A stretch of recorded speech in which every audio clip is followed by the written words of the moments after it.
46ನೇ ಶ್ಲೋಕ. ಕೋ ನಾಮ ಲೋಕೆ ಪುರುಷಾರ್ಥ ಸಾರವಿತು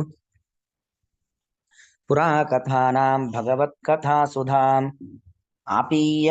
ಅದು ಸಂಸ್ಕೃತ ಪುಸ್ತಕದಲ್ಲಿ ಅಪೀಯ ಅಂತಿದೆ, ಅದು ಆಪೀಯ. ಆಪೀಯ ಕರ್ಣಾಂಜಲಿಭಿರ್ಭವಾಪಹಂ ಭವಾಪಹಾಂ ಅಹೋ ವಿರಜ್ಯೇತ ವಿನಾ ನರೇತರಂ. ಕಹ ನಾಮ ಲೋಕೆ ಪುರುಷಾರ್ಥ ಸಾರವಿತು ಪುರಾ ಕಥಾನಾಂ ಭಗವತ್ ಕಥಾ ಸುಧಾಂ ಆಪೀಯ ಕರ್ಣಾಂಜಲಿಭಿಃ ಭವಾಪಹಾಂ ಅಹೋ ವಿರಜ್ಯೇತ ವಿನಾ ನರೇತರಂ. ವಿನಾ ನರೇತರಂ ಅಂದ್ರೆ ಹಿಂದೆ ಬಂದಿರತಕ್ಕಂಥ ಅಭಿಪ್ರಾಯ ಇದ್ದೆ ಬೇರೆ ಬೇರೆ ಶ್ಲೋಕಗಳು. ಅಂದರೆ ಭಗವತ್ ಕಥಾ ಶ್ರವಣವನ್ನ ಮಾಡಿದ ಮೇಲೆ ಯಾರೂ ಕೂಡ ಅದರಿಂದ ವಿಮುಖನಾಗ್ಲಿಕ್ಕೆ ಸಾಧ್ಯವಿಲ್ಲ ಅನ್ನೋ ಅಭಿಪ್ರಾಯವನ್ನು ಕೊಡ್ತಕ್ಕಂಥದ್ದು. ಪುರುಷಾರ್ಥ ಸಾರವಿತು ಕೋನಾಮ ಲೋಕೆ ವಿರಜ್ಯೇತ. ಪುರುಷಾರ್ಥದ ಸಾರ. ಪುರುಷಾರ್ಥ ಅಂದ್ರೇನು? ಧರ್ಮ, ಅರ್ಥ, ಕಾಮ, ಮೋಕ್ಷ. ಇದು ಪುರುಷಾರ್ಥಗಳು. ಇದರಲ್ಲಿ ಅತ್ಯಂತ ಪ್ರಮುಖವಾಗಿರತಕ್ಕಂಥದ್ದು ಮೋಕ್ಷ. ಅಂತ ಪುರುಷಾರ್ಥದ ಸಾರ ಅಂದ್ರೆ ಯಾವುದು? ಮೋಕ್ಷ. ಅದನ್ನ ಮೋಕ್ಷದ ಬಗ್ಗೆ ತಿಳಿದವನು. ಮೋಕ್ಷ ಅಂದ್ರೆ ಎಂಥದ್ದು, ಆ ಮೋಕ್ಷಕ್ಕೆ ಹೋಗ್ಲಿಕ್ಕೆ ಏನು ಸಾಧನೆಯನ್ನ ಮಾಡಬೇಕು, ಹೇಗಿರಬೇಕು, ಇದೆಲ್ಲವನ್ನ ತಿಳಿದಿರತಕ್ಕಂಥ ವ್ಯಕ್ತಿ ಯಾರು ತಾನೇ ಭಗವತ್ ಕಥಾಶ್ರವಣದಲ್ಲಿ ವಿರಕ್ತಿಯನ್ನು ಹೊಂದಲಿಕ್ಕೆ ಸಾಧ್ಯ? ಯಾರಿಗೂ ಸಾಧ್ಯವಿಲ್ಲ. ಅದು ಎಂಥದ್ದು ಅಂತ ಹೇಳಿದ್ರೆ ಭಗವತ್ ಕಥಾ ಸುಧಾಂ. ಪುರಾಕಥಾನ ಭಗವತ್ ಕಥಾ ಸುಧಾಂ ಅದೆಲ್ಲವೂ ಕೂಡ ಪ್ರಾಚೀನವಾಗಿರ್ತಕ್ಕಂಥ ಕಥೆಗಳು. ಅದು ಭಗವತ್ ಕಥಾ ಸುಧಾ, ಭಗವಂತನ ಕಥೆಗಳು. ಭಗವಂತನ ಕಥೆಯೇ ಒಂದು ಸುಧಾ. ಭಗವತ್ ಕಥಾ ಏವ ಸುಧಾ. ಭಗವಂತನ ಕಥೆ ಒಂದು ಅಮೃತದಂತೆ. ಇದು ಬೇರೆ ಅಮೃತ ಅಲ್ಲ, ಭಗವಂತನ ಕಥೆಯೇ ಸುಧಾ. ಸುಧಾ ಶಬ್ದಕ್ಕೆ ಅಮೃತ ಅಂತ ಅರ್ಥ. ಭಗವತ್ ಕಥೆ ಎಂಬ ಸುಧವನ್ನ ಕರ್ಣಾಂಜಲಿಭಿಃ ಆಪೀಯ, ಕಿವಿಗಳೆಂಬ ಬೊಗಸೆಯಿಂದಾಗಿ ಕುಡಿದು ಯಾರು ಭಗವಂತನ ಅನೇಕ ಕಥೆಗಳನ್ನ, ಪುರಾ ಕಥೆಗಳು ಎಲ್ಲ ಪ್ರಾಚೀನವಾಗಿರತಕ್ಕಂಥ ಕಥೆಗಳು, ಅಥವಾ ಹೀಗೂ ತಗೊಳ್ಬಹುದು. ಪುರಾಕಥಾನ ಮಧ್ಯೆ ಭಗವತ್ ಕಥಾ ಸುಧಾಂ ಆಪೀಯ ಅಂದ್ರೆ ಅನೇಕ ಕಥೆಗಳು. ಆ ಕಥೆಗಳ ಮಧ್ಯದಲ್ಲಿ ಇದು ಹೇಗಿದೆ? ಸುಧಾದಂತೆ ಇದೆ, ಅಮೃತದಂತೆ ಇದೆ.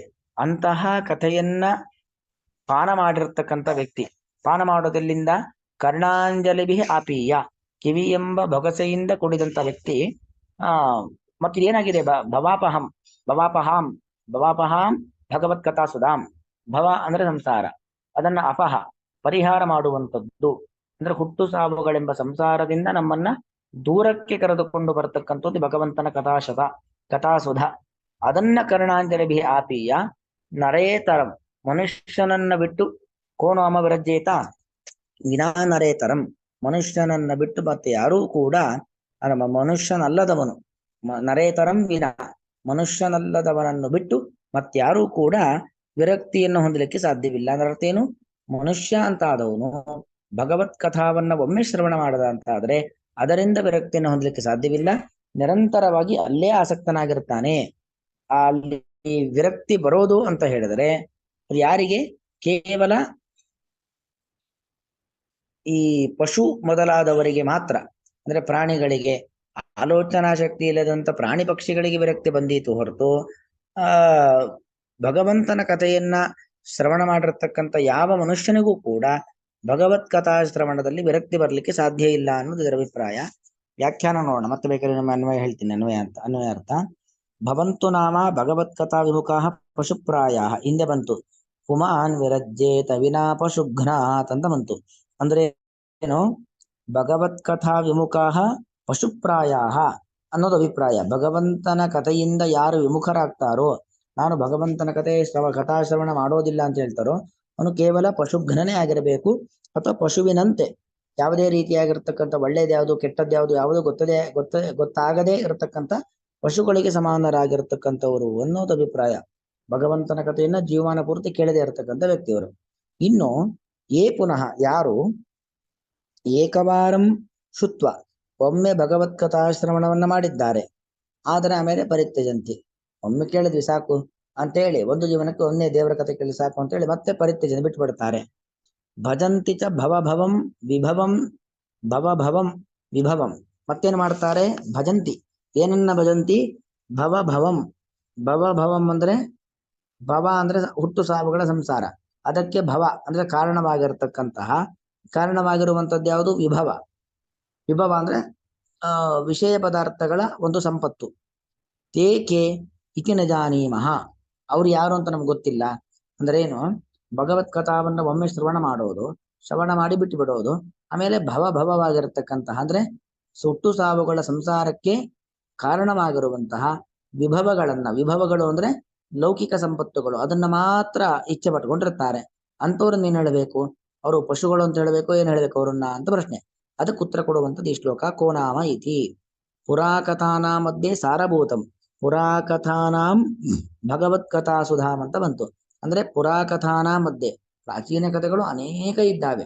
ಅದರ ಮಧ್ಯದಲ್ಲಿ ಅಮೃತದಂತೆ ಸಾರವಾದದ್ದು ಯಾವುದು? ಭಗವತ್ ಕಥಾ. ಅದು ಅಮೃತ, ಭಗವತ್ ಕಥಾ ಸುಧಾಮ್. ಅದನ್ನು ಶ್ರವಣ ಮಾಡಿ ಯಾರು ತಾನೇ ವಿರಕ್ತನಾಗ್ಲಿಕ್ಕೆ ಸಾಧ್ಯ? ನರೇತರಹ ಇತಿ ತಾವತ್ ಅವಿವಾದಂ. ಅವನು ಮನುಷ್ಯನಾಗ್ಲಿಕ್ಕೆ ಸಾಧ್ಯವೇ ಇಲ್ಲ. ಯಾಕಂದ್ರೆ ಹಿಂದೆನೆ ಬಂದಿದೆ ಅಲ್ವಾ? ಭಗವತ್ ಕಥೆಯಿಂದ ವಿಮುಖನಾಗ್ತಾನೆ ಅಂದ್ರೆ ಅವನು ಪಶು ಅಂತ ಅರ್ಥ. ಹಾಗೆ ಒಮ್ಮೆ ಕೇಳಿಯೂ ಕೂಡ ಭಗವತ್ ಕಥೆಯಲ್ಲಿ ಮತ್ತಾಸಕ್ತನಾಗೋದಿಲ್ಲ ಅಂದ್ರೆ ಪಶುನೇ ಆಗಿರಬೇಕು. ಹಾಗಾಗಿ ನರೇತರ, ಮನುಷ್ಯ ಅಲ್ಲ, ಮನುಷ್ಯನಿಗಿಂತಲೂ ಕೂಡ ಭಿನ್ನನಾದವನು ಅಂತೂ ಅದು ಅವಿವಾದ, ಅದು ಬಾಯ್ಬಿಟ್ಟು ಹೇಳಲೇಬೇಕಾಗಿಲ್ಲ. ವಿಶೇಷ ಏನು ಅಂತ ಹೇಳಿದ್ರೆ ವಿಶೇಷಸ್ತು. ಯಾಕಂದ್ರೆ ಕೇಳದೇ ಇದ್ದವನು ಪಶು, ಒಮ್ಮೆ ಕೇಳಿ ಮತ್ತೆ ಅದರ ಬಗ್ಗೆ ಆಸಕ್ತಿಯನ್ನು ಹುಟ್ಟದೇ ಇದ್ದವನು ಅವನು ಮನುಷ್ಯನಲ್ಲ ಅನ್ನೋ ತೀರ್ಮಾನ. ಮತ್ತೇನು ಅಂತ ಹೇಳಿದ್ರೆ ವಿಶೇಷಸ್ತು ಜ್ಞಾಪಕ ವಿಶೇಷಾದ್ ಅವಗಂತವ್ಯ ಇತಿ ಭಾವೇನ ಉಕ್ತಂ ನರೇತರಂ ವಿನ ಆಪೀಯಾಪಿ ಕೋ ನಾಮ ವಿರಜ್ಯೇತ. ಅಂದ್ರೆ ಜ್ಞಾಪಕ ವಿಶೇಷಾದ್ ಅವಗಂತವ್ಯ, ಮನುಷ್ಯನಲ್ಲ ಪಶು. ಪಶು ಅಂದ್ರೆ ಯಾವ ಪಶು? ಹುಲಿಯೋ, ಸಿಂಹವೋ, ಕರಡಿಯೋ ಏನು ಅಂತ ಕೇಳಿದ್ರೆ ಜ್ಞಾಪಕ ವಿಶೇಷಾದ್ ಅವಗಂತವ್ಯ, ಜ್ಞಾಪಕ ವಿಶೇಷದಿಂದ ತಿಳಿದುಕೊಳ್ಳಬೇಕು ಅಂತ ಹೇಳಿದ್ರೆ ಅವನ ಸ್ವಭಾವವನ್ನ ನೋಡಿ. ವಿಪರೀತ ಚೇಷ್ಟೆ ಮಾಡುವ ಸ್ವಭಾವ ಇದ್ರೆ ಅವನು ಕೋತಿ ಅಂತ ಅರ್ಥ. ಏನೋ ಮೋಸ ಮಾಡುವಂತ ಸ್ವಭಾವ ಇದ್ರೆ ನರಿ ಅಂತ ಅರ್ಥ. ಅಥವಾ ಬರೀ ಜೀವನ ಪೂರ್ತಿ ದುಡಿಯೋದು, ಆತರ ಒಂದು ಕತ್ತೆ ದುಡಿದಂಗೆ ದುಡಿಯೋದು ಅಂತಾರಲ್ಲ, ಆತರ ಸ್ವಭಾವ ಇದ್ರೆ ಕತ್ತೆ. ಅಂದ್ರೆ ರೂಪದಲ್ಲಿ ಮನುಷ್ಯನೇ ಅವನು. ಕಣ್ಣು, ಕಿವಿ, ಮೂಗು, ಬಾಯಿ, ನಾಲಿಗೆ, ಮಾತನಾಡೋದು ಇದೆಲ್ಲ ಇದೆ. ಆದರೆ ಅವನೊಬ್ಬ ಕೋತಿ, ಕತ್ತೆ, ನರಿ ಇತ್ಯಾದಿ ಪ್ರಾಣಿ ಆಗ್ಬೇಕಿತ್ತು. ಅದರ ಬದಲಾಗಿ ಅವನು ಏನಾಗಿದ್ದಾನೆ? ಮನುಷ್ಯನಾಗಿದ್ದಾನೆ ಅನ್ನೋದು ಅಭಿಪ್ರಾಯ. ಅದರ ಒಟ್ಟು ಶ್ಲೋಕದ ಅಭಿಪ್ರಾಯ ಏನು ಅಂತ ಹೇಳಿದ್ರೆ ಒಮ್ಮೆಯೂ ಭಗವಂತನ ಕಥೆಯನ್ನ ಕೇಳದೆ ಇದ್ದವನು ಅವನು ಪಶು. ಆದ್ರೆ ಒಮ್ಮೆ ಕೇಳಿ ಮತ್ತೆ ವಿರಕ್ತಿಯನ್ನು ಹೊಂತಾನೆ ಅಂತ ಹೇಳಿದ್ರೆ ಅವನನ್ನ ನಾವು ವಿಶೇಷ ಜ್ಞಾಪಕ ವಿಶೇಷಾದ ಅವಗಂತವ್ಯ. ಅವನೇನು, ಅವನು ನರಿಯೋ, ಕತ್ತೆಯೋ, ಕುದುರೆಯೋ ಏನೋ ಅನ್ನೋದನ್ನ ಅವನು ಮಾಡುವ ಕೆಲಸದಿಂದ, ಅವನ ಚಾರಿತ್ರ್ಯವನ್ನ ನೋಡಿ ತಿಳಿದುಕೊಳ್ಬೇಕು ಅನ್ನೋದು ಇದರ ಅಭಿಪ್ರಾಯ. ಅನ್ವರ್ಥ ನೋಡಿ. ಲೋಕೆ ಅಂದ್ರೆ ಜಗತ್ತಿನಲ್ಲಿ ಪುರುಷಾರ್ಥ ಸಾರವಿತು, ಪುರುಷಾರ್ಥ ಸಾರವಾಗಿರುವಂತ ಮೋಕ್ಷದ ಬಗ್ಗೆ ತಿಳಿದುಕೊಂಡಂತಹ ವ್ಯಕ್ತಿಯು ಪುರಾಕಥಾನ ಮಧ್ಯೆ ಅಂತ ಸೇರಿಸ್ಕೊಂಡ್ಬಿಡಿ. ಅಂದ್ರೆ ಪ್ರಾಚೀನ ಕಥೆಗಳ ಅಥವಾ ಪುರಾಣದ ಕಥೆಗಳ ಮಧ್ಯದಲ್ಲಿ ಭಗವತ್ ಕಥಾ ಸುಧಾಮ್, ಭಗವಂತನ ಕಥೆಯೆಂಬ ಅಮೃತವನ್ನು ಮತ್ತೆಂಥದ್ದು ಭವಾಪಹಾಂ, ಅದ್ ಮೊದಲು ಹೇಳ್ಬೇಕು. ಭವಾಪಹಾಂ ಸಂಸಾರವನ್ನ ನಾಶ ಮಾಡುವ, ಸಂಸಾರ ಅಂದ್ರೆ ಹುಟ್ಟು ಸಾವುಗಳು, ಹುಟ್ಟು ಸಾವುಗಳ ಭವ ಅಂದ್ರೆ ಹುಟ್ಟು ಸಾವುಗಳ ಸಂಸಾರ, ಅದನ್ನ ನಾಶ ಮಾಡುವಂತಹ ಭಗವತ್ ಕಥಾ ಸುಧಾಂ, ಭಗವಂತನ ಕಥೆಯೆಂಬ ಅಮೃತವನ್ನು ಕರ್ಣಾಂಜಲಿ ಆಪೀಯ, ಕಿರಿಯೆಂಬ ಬೊಗಸೆಗಳಿಂದ ಕುಡಿದು ನರೇತರಂ ಮನುಷ್ಯನಲ್ಲದಂತಹ ವ್ಯಕ್ತಿಯು ಕೋನಾಮ ವಿರಜ್ಯೇತ, ನರೇತರಂ ಮನುಷ್ಯನಲ್ಲದಂತಹ ವ್ಯಕ್ತಿಯು ಕೋನಾಮ ಪಶುವಲ್ಲದವನು ಅಂತ ಅರ್ಥ. ಯಾರು ಕೋನಾಮ ವಿರಜ್ಯೇತ ವಿರಕ್ತಿಯನ್ನು ಹೊಂದಿಯಾನು ಅಂದ್ರೆ ಮನುಷ್ಯ ಅಂತ ಆದ್ಮೇಲೆ ಭಗವತ್ ಕಥಾದಲ್ಲಿ ವಿರಕ್ತಿಯನ್ನ ಬೇಡ ಅಂತ ಹೇಳಲಿಕ್ಕೆ ಸಾಧ್ಯವೇ ಇಲ್ಲ. ಮನುಷ್ಯನಲ್ಲದ ಪ್ರಾಣಿಗಳು ಮಾತ್ರ ವಿರಕ್ತಿಯನ್ನು ಹೊಂದಬೇಕು ಹೊರತು ಮನುಷ್ಯ ಅಂತ ಆದ್ರೆ ಅಂತಹ ಭಗವತ್ ಭವಾಪಹವಾದಂತಹ ಅಂದ್ರೆ ಹುಟ್ಟು ಸಾವುಗಳ ಸಂಸಾರವನ್ನ ನಾಶ ಮಾಡುವಂತಹ ಈ ಒಂದು ಇದರಿಂದ ವಿರಕ್ತಿಯನ್ನು ಹೊಂದಲಿಕ್ಕೆ ಸಾಧ್ಯವಿಲ್ಲ. ಕೋನಾಮಲೋಕೆ ಪುರುಷಾರ್ಥ ಸಾರವಿತು ಪುರಾ ಕಥಾನಾಂ ಭಗವತ್ ಕಥಾ ಸುಧಾಂ ಅಪೀಯ ಕರ್ಣಾಂಜಲಿ ವಿರಭವಾಪಹಾಂ ಅಹೋ ವಿರಜ್ಯೇತ ವಿನಾ ಪಶುಘ್ನ. अत्र अहो आगच्छति